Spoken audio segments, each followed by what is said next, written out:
രാഷ്ട്രീയ രംഗത്ത് എനിക്ക് വളരെ സന്തോഷകരമായിട്ടുള്ള അനുഭവങ്ങളൊന്നും ഉണ്ടായിട്ടില്ല. എപ്പോഴും ദുഃഖങ്ങളാണ്. ഇവരൊക്കെ വിചാരിച്ചിട്ട് പ്രത്യേകിച്ചൊരു സന്തോഷം പകർന്നു തന്നിട്ടില്ല. അല്ല, പ്രത്യേകിച്ച് ശരിയാണ്. കാരണം ആരുടെ കയ്യിൽ നിന്നും ഒരു നീതി കിട്ടിയെന്ന് എനിക്ക് ഒരിക്കലും തോന്നിയിട്ടില്ല. ഇനിയിപ്പോൾ അദ്ദേഹം വന്നിട്ടില്ലേ, ഇനി അദ്ദേഹത്തിൻ്റെ എന്തെങ്കിലും ഞാൻ നീതി പ്രതീക്ഷിക്കുന്നുണ്ട്.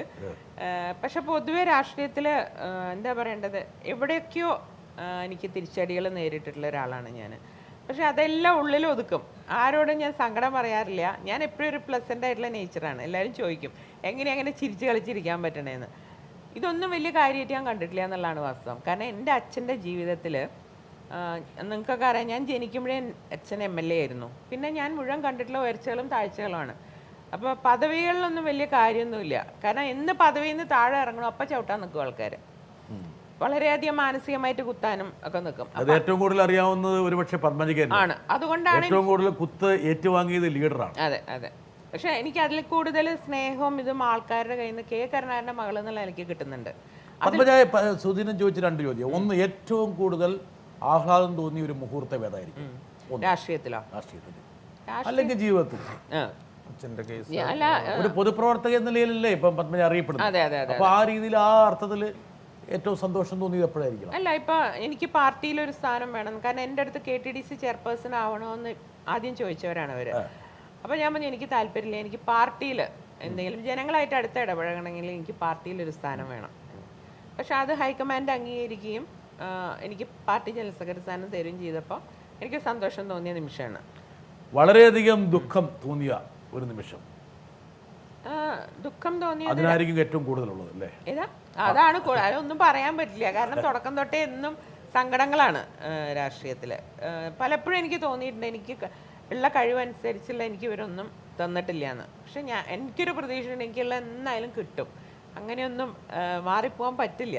അച്ഛനെന്ന് രാജ്യസഭ നിൽക്കുന്ന ടേമിൻ്റെ സമയമായിരുന്നു. മുരളി പാർലമെൻറ്റിൽ നിന്നിരുന്നു. പത്മജയ്ക്ക് അന്ന് സീറ്റ് കിട്ടി. അപ്പോൾ മുരളി അന്ന് അസംബ്ലിയിലേക്കും പത്മജ പാർലമെൻറ്റിലേക്ക് നിന്നു. ആ സമയത്താണ് ഏറ്റവും അധികം അപവാദങ്ങൾ കേണ്ടി വന്നിരുന്നത്. പക്ഷെ പറഞ്ഞിരുന്ന ആൾക്കാർ തന്നെ അച്ഛനും അമ്മയും മക്കളും ഒക്കെ ഒരുമിച്ച് ഇന്ന് ഇലക്ഷൻ നിൽക്കുന്നുണ്ട്.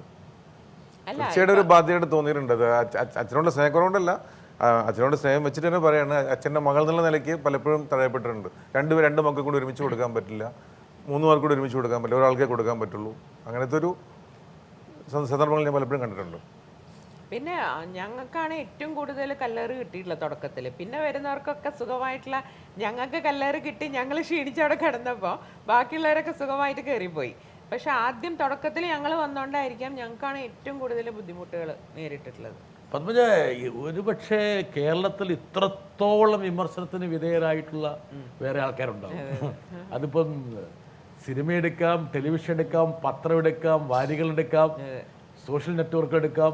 ഇത്രത്തോളം അറ്റാക്കിന്, അതായത് കോമഡി, ഏതെല്ലാം രംഗങ്ങളിലൂടെ ഇതൊക്കെ കണ്ട് ഒരുപക്ഷെ ടെലിവിഷനൊക്കെ ഒരുപാട് കാലം ഓണാക്കാതെ വെച്ചിരുന്നു.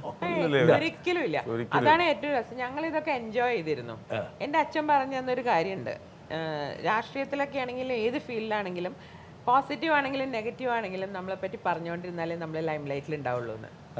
അതും അച്ഛൻ പോസിറ്റീവായി എടുത്തിരുന്നു എന്നുള്ളതാണ്. അപ്പം ഞങ്ങളും ആ രീതിയിലാണ് കണ്ടിട്ടുള്ളത്. ഞങ്ങൾ തന്നെ ഇരുന്ന് ചിലപ്പോൾ എന്നെ അല്ലെങ്കിൽ മുരളിയേട്ടനെ കാണിക്കുമ്പോൾ പക്ഷേ ഇത് നേരെയായില്ല, ഇത് കുറച്ചുകൂടി നന്നാക്കായിരുന്നു, അല്ലെങ്കിൽ മുടി ഇരിയ ശരിയായില്ല, ആ രീതിയിൽ വരെ വിമർശനങ്ങൾ ഞങ്ങൾ ഒരിക്കലും അത് നെഗറ്റീവായിട്ട് എടുത്തിട്ടില്ല. അത് അവരുടെ ഒരു കഴിവാണ്. നമ്മളൊരാളെ വേറെ ഇമിറ്റേറ്റ് ചെയ്യാന്ന് പറയുമ്പോൾ അവരെ ഞാൻ ഇന്നും റെസ്പെക്റ്റോട് കൂടിയിട്ടേ കണ്ടിട്ടുള്ളൂ. മിമിക്രി അച്ഛൻ പറയാറുണ്ട് മിമിക്രി ആർട്ടിസ്റ്റിനോട്, താൻ കാണിക്കുന്ന കണ്ടിട്ട് ഞാൻ എൻ്റെ കുറച്ചുകൂടി പെർഫെക്റ്റ് ആക്കാൻ നോക്കി പറയാറുണ്ട്, അങ്ങോട്ട് പറയാറുണ്ട്.